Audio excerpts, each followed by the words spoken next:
Don't say anything negative about the president. Just pray for him. Because God is using that man outside your understanding. You can only understand Donald Trump if you read the Old Testament and see how God used prophets to destroy. So guess what? On one side, Donald Trump is doing God's will, while at the same time, he's also producing the very vengeance that's going to cause people to attack us in the future. But it's ordained that way. Okay?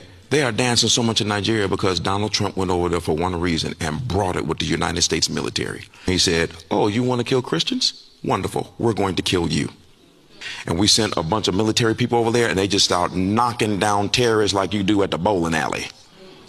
He said, this is return for what you're doing to Christians. So the Nigerians are dancing. Then I woke up this morning and found out that Donald Trump then bombed Venezuela and kidnapped the president and his wife and brought them back to America. I was like, what? Do you realize how crazy this is? Your president said, y'all won't stop with the drugs over here. And I have known for decades. He gave him a chance. He said, okay, stop. We first going to start bombing your boats. How many know for the last few weeks our military have been bombing all of the boats bringing drugs to America, killing your kids. They want evil in this country. They want drugs to keep the systematic. Never mind. They said we have overwhelming evidence that the president of Venezuela was in cahoots with the drug dealers pouring drugs into America.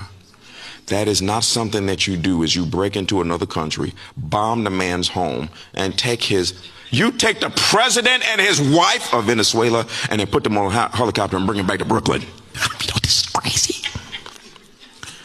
But guess who's rejoicing? Y'all want to know who is rejoicing? The Venezuelans.